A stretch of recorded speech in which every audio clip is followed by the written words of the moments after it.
यह कहानी है डॉक्टर आर्या सिंह की, जो सोमगढ़ जिले की सबसे युवा और कड़क जिलाधिकारी डीएम थी। आर्या सिद्धांतों पर चलती थी। उनके लिए कुर्सी से पहले इंसाफ था और वर्दी से पहले इंसानियत। सोमगढ़ में अवैध खनन, इलीगल माइनिंग का धंधा जोरों पर था, लेकिन कागजों पर सब ठीक दिखाया जाता था। आर्या को पता था कि जमीनी सच्चाई जानने के लिए उन्हें सरकारी गाड़ी और तामझाम छोड़कर खुद मैदान में उतरना होगा। एक सोमवार की सुबह आर्या ने अपना सरकारी सूट उतारा और एक पुरानी साड़ी, कंधे पर एक झोला और चश्मे पहनकर एनजीओ कार्यकर्ता सुधा का भेष धारण किया। उनकी मंजिल थी सोनापुर की पथरीली खदानें। वह एक कच्ची सड़क पर खड़ी थी जहां धूल और दहशत का राज था। तभी उन्होंने देखा कि एक अधेड़ मजदूर, जिसका नाम रामू था, जमीन पर हाथ जोड़े गिड़गिड़ा रहा था। उसके सामने खड़ा था इलाके का सबसे दबंग police inspector Vikram Rana. Inspector Rana की वर्दी पर भले ही स्टार चमकते थे, लेकिन उसके चेहरे पर सत्ता की काली छाया थी। वह रामू पर चिल्ला रहा था, तेरी हिम्मत कैसे हुई एसडीएम साहब के पास शिकायत लेकर जाने की? क्या समझा था ये वर्दी तेरी हिफाजत के लिए है?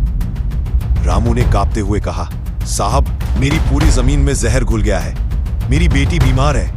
बस एक बार हमारा काम रोक दीजिए। तेरा काम? अब तेरा काम मैं बताता हूं। आर्या, जो ये सब एक पत्थर के पीछे से देख रही थी, का खून खौल उठा। एक पल के लिए उन्होंने अपनी असली पहचान जाहिर करने की सोची, लेकिन फिर खुद को रोका। वह जानती थी कि अगर उन्होंने अभी डीएम बनकर हस्तक्षेप किया तो राणा अपनी गलती स्वीकार करने के बजाय बहाने बनाएगा। आर्या मजदूर रामू के पास गई और धीरे से उसे उठाया। भैया, तुम घबराओ मत, मैं सुधा हूं, दिल्ली से आई हूं। बताओ क्या हुआ? इंस्पेक्टर राणा उनकी ओर पलटा। उसने आर्या को ऊपर से नीचे तक देखा और उपहास भरी आवाज में कहा, ओह मैडम, यहाँ किस एनजीओ का नाटक चल रहा है? यहाँ से निकल जाओ, वरना तुम्हें भी अंदर डाल दूंगा। ये इलाका पुलिस का है, तुम्हारी समाज सेवा का नहीं। आर्या ने शांत लेकिन मजबूत आवाज में जवाब दिया, वर्दी पुलिस की हो सकती है जनाब, मगर यह जमीन और यह हवा भारत के संविधान की है और यहाँ हर नागरिक को इंसाफ मांगने का हक है। राणा का चेहरा लाल हो गया। उसने अपना डंडा उठाया और आर्या की ओर बढ़ते हुए धमकाया, बहुत हो गया लेक्चर, कान खोलकर सुन ले। अगर 10 सेकंड में तू यहां से नहीं भागी तो मैं तुझे सरकारी काम में बाधा डालने के जुर्म में। इससे पहले कि इंस्पेक्टर राणा अपना वाक्य पूरा कर पाता, उन्होंने अपना मोबाइल निकाला, एक नंबर डायल किया और फोन कान से लगाते हुए उसी ठंडी गंभीर आवाज में बोली, डीएम आर्या सिंह बोल रही हूं। इंस्पेक्टर विक्रम राणा को तुरंत प्रभाव से सस्पेंड किया जाता है। पूरी खदान में सन्नाटा छा गया। राणा, उसके सिपाही और रामू सब चौंक गए। राणा हकलाया, कौन हो तुम? आर्या ने धीरे से अपने गले से जिले के अधिकारी का बैज निकालकर दिखाया। बैज की चमक राणा की आंखों में सीधी पड़ी। मैं वही आर्या सिंह हूं जिसके दरवाजे से तुमने इस गरीब को धक्के मारकर बाहर निकाला था और तुमने एक एनजीओ कार्यकर्ता को जेल में डालने की धमकी दी। तुम्हें पता भी है तुमने किस पर हाथ उठाने की हिम्मत की? ये शब्द राणा के लिए सिर्फ शब्द नहीं थे, वे उसके घमंड पर पड़ा हथौड़ा थे। अगले 15 मिनट में जिले के एसएसपी की गाड़ी सायरन बजाती हुई घटनास्थल पर पहुंची। एसएसपी साहब ने बिना कोई सवाल किए राणा के सस्पेंशन के आदेश को सार्वजनिक रूप से पढ़ा। राणा को हथकड़ी लगाकर जीप में बिठाया गया। भीड़ में मौजूद रामू और बाकी मजदूरों ने जोरदार तालियां बजाईं।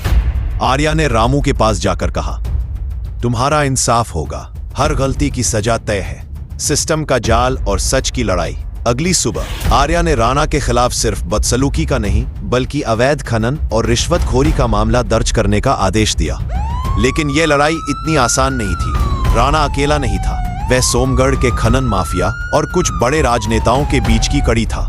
2 दिन बाद आर्या के सरकारी दफ्तर में लखनऊ से एक विशेष जांच दल पहुंचा। उन्हें राणा के समर्थकों ने भेजा था।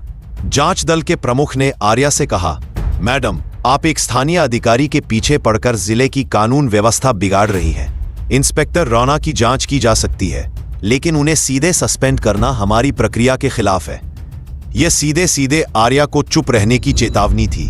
उसी शाम एक स्थानीय न्यूज चैनल पर आर्या के खिलाफ मीडिया ट्रायल शुरू हो गया। एंकर चीख कर कह रहा था, डीएम आर्या सिंह का तानाशाही रवैया, क्या वह वर्दी का गलत इस्तेमाल कर रही हैं? ये रही वह तस्वीरें जहां डीएम साहिबा ने एक ईमानदार अधिकारी को बिना किसी सबूत के सस्पेंड कर दिया। दरअसल राणा के लोगों ने फुटेज को एडिट करके दिखाया था कि राणा सिर्फ भीड़ को हटा रहा था और आर्या बिना वजह हस्तक्षेप कर रही थी। आर्या अपने बंगले में बैठी थी। उनकी मां ने चिंतित होकर पूछा, बेटा ये सब कितना खतरनाक है, तू अकेली इन सब से कैसे लड़ेगी? आर्या मुस्कुराई, मां, जब आपने मुझे सिखाया था कि सच बोलना है तब ये नहीं बताया था कि इंसाफ कितना मुश्किल होगा। और मैं अकेली कहाँ हूं? जिस रामू भैया को इंसाफ मिला वह मेरे साथ है, पूरा सोमगढ़ मेरे साथ है।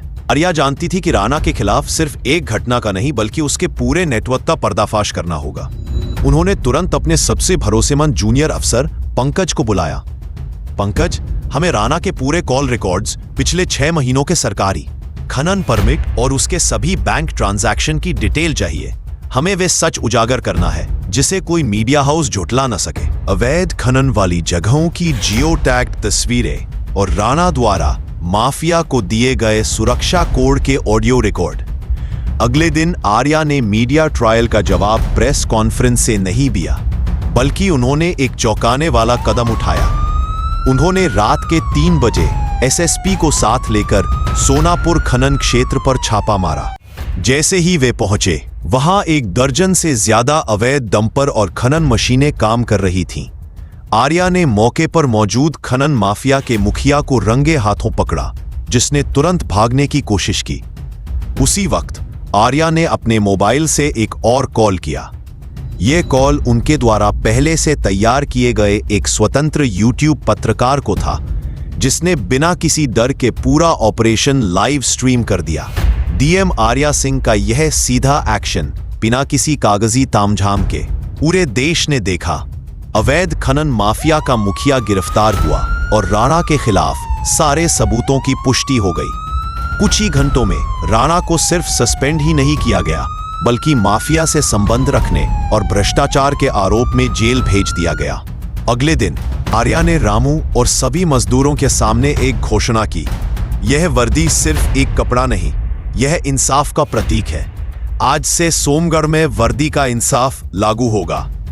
आर्या ने साबित कर दिया कि जब एक अफसर ईमानदार होता है तो उसका भेष भी सबसे बड़ी ताकत बन जाता है।